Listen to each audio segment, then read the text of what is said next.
Hello everyone. Raj civil service online YouTube channel पर आपका स्वागत है। आज हम पढ़ेंगे एमपी का इतिहास। मध्य प्रदेश के पुरातात्विक जितने भी प्लेस या स्थल हैं उनको देखेंगे। पहले मैप में देखेंगे, जैसे ये हो गया पवाया, फिर इसके बाद ये हो गया नागदा, कायथा, डांगवाला, बिलावली, नावदा टोली, कसरावद, अनू, दसपुर, पसेवा, मनोही, आवरा, इंद्रगढ़। सीहोर में जाएंगे तो यहाँ मिलेगा हथनौरा, फिर इसके बाद नर्मदापुरम में खेड़ी नुमा, आदमगढ़। फिर यहाँ रायसेन में जैसे काकनावाद, भीमबेटका, उदयगिरी, बिदसा में। फिर यहीं बिदसा में चले जाएंगे तो ग्यारसपुर, बेसनगर।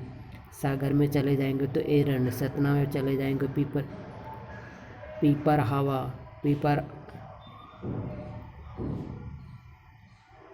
पिपराहवा में चले जाएंगे तो वहाँ मिल जाएगा भरहुत।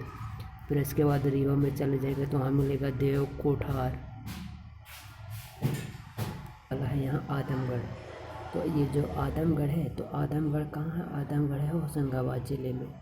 इसकी जो खोज की गई थी R.V. जोशी जी के द्वारा 1960 में की गई थी।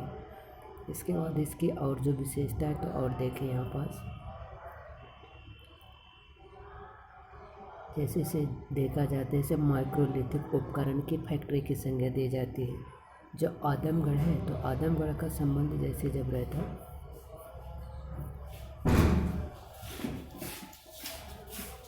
आदमगढ़ का संबंध जैसे जब रहता, तो जितने भी मध्य पाषाण काल में जैसे जब रहता है तो पहली बार पशु के जो अवशेष यहीं से मिले। फिर इसके बाद आ जाएगा कायथा।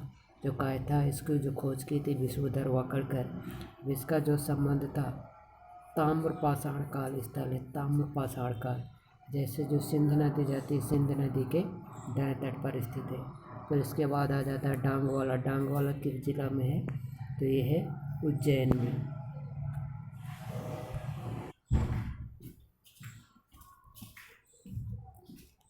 फिर औरंगा जैसे जब मिल जाता तो ये हो जाता आवरा। अब आवरा किस जिला में है? तो ये है मंदसौर में। इसकी खोज H.V. त्रिवेदी जी के द्वारा की गई थी। यहाँ मछली पकड़ने के क्या है, एक साक्ष्य मिले आवरा। इसमें ये भी है कि जैसे क्या है,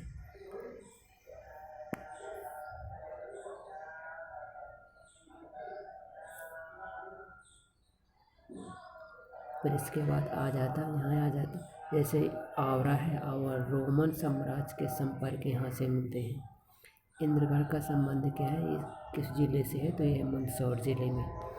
जैसे इंद्रगढ़ है, तो इंद्रगढ़ नामक स्थान से क्या हुआ है, राष्ट्र को शासक के जो नत्रप रहते उसके शासनकाल के दौरान इंद्रगढ़ नामक स्थान से क्या एक शिलालेख मिला है। शिलालेख जो मिला है, उस शिलालेख के तहत क्या मिला है, एक मंदिर बना हुआ, जिस मंदिर का नाम है शिव मंदिर, का निर्माण करवाने का उल्लेख मिला है। अगला देखिए, अगला है ये कसरावद है, तो किस जिला में? ये खरगोन जिले में है, नर्मदा नदी के किनारे पर स्थित है।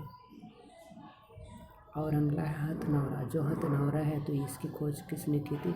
अरुण कुमार सोनकिया जी के द्वारा की गई थी। कब की गई थी? 5 दिसंबर 1982 को की गई थी। यहाँ से क्या मिला है, यहाँ से पहली बार पूरे भारत में मानव के साथ मानव की जो खोपड़ी होती है यहीं से मिली।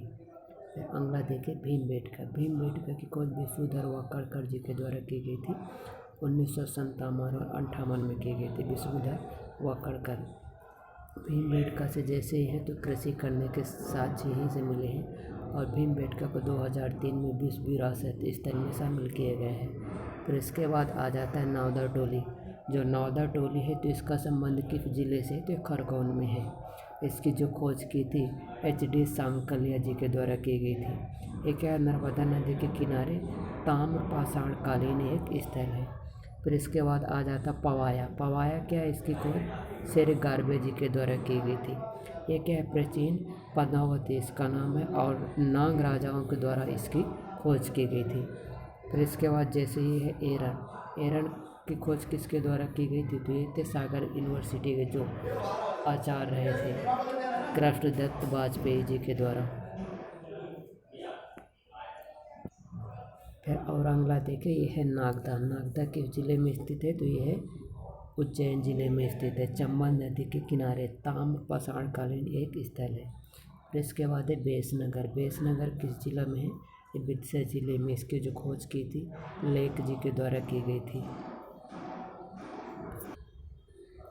अब और अगला देखें, जो ये है भरहुत स्तूप। भरहुत स्तूप का जैसे है तो इसका निर्माण किसके द्वारा करवाया गया था? अशोक के द्वारा करवाया गया था। लेकिन इसका पुनर्निर्माण पाषाण के द्वारा किसके द्वारा करवाया गया था? पुष्यमित्र शुंग या अग्निमित्र जी के द्वारा करवाया गया था। फिर ये है उदयगिरी गुफाएँ। उदयगिरी की जो गुफाएँ हैं तो ये किस जिला में है? ये रायसेन जिला में नहीं है, ये विदिशा जिला में है।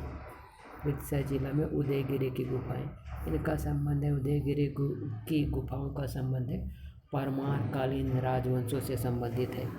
फिर और है अनूप। अनूप किस जिले में स्थित है? ये है खरगोन जिले में स्थित है। अब ये किस लिए प्रसिद्ध है? उत्तर भारत से दक्षिण भारत में जैसे जब विंध्य पर्वत को पार करके जब पहली बार जाते अगस्त्य ऋषि यादों के कुछ समूहों को लेकर चले जाते तो नर्मदा नदी के समानांतर क्या करते?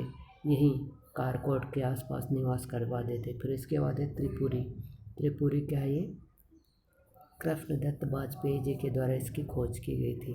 फिर इसके बाद आता है ग्यारसपुर। अब ग्यारसपुर किस जिला में स्थित है? तो ये है विदिशा जिले में स्थित है। फिर जैसे देवतार। देवतार क्या है? पाषाणकालीन एक पुरातात्विक स्थल है। किस जिला में है? ये रीवा में है। फिर अगला दसपुर। दसपुर किस जिला में स्थित है? ये है मंदसौर जिला में स्थित है। फिर इसके बाद आ जाता है पसेवा। पसेवा किस जिले में स्थित है? तो ये मंदसौर जिला में स्थित है पसेवा। इसकी जो खोज की गई थी डॉक्टर दीक्षित जी के द्वारा की गई थी। अब यहाँ से ये प्राप्त हुई कि ईंट की आकृति रहती, ईंट के द्वारा बनी हुई आकृतियों की पहचान हुई है यहाँ से। फिर इसके बाद आ जाता है बिलावली। बिलावली का संबंध किस जिले से? यह है देवास से। फिर इसके बाद पिपराहवा, ये किस जिले में? यह है सतना में। ये किस समय से संबंधित? इसका गुप्त काल से संबंधित है, भूमरा का मंदिर। फिर इसके बाद आ जाता है खलघाट। खलघाट किस जिला में स्थित है? तो ये है धार जिला में। फिर इसके बाद है खेड़ीनुमा। खेड़ीनुमा किस जिला में स्थित है? ये है होशंगाबाद में। फिर इसके बाद जैसे है काकनावाट। काकनावाट किस जिले में स्थित है? तो ये स्थित है सांची। इसका नाम है सांची। सांची का नाम, इसकी खोज 1818 में जनरल टेलर जी के द्वारा की गई थी। फिर इसके बाद है यहाँ ये है रूपनाथ। क्या है? रूपनाथ। रूपनाथ अशोक का एक अभिलेख है। ये किस जिला में है? ये वर्तमान में जबलपुर में है, जो कि पहले कटनी में था।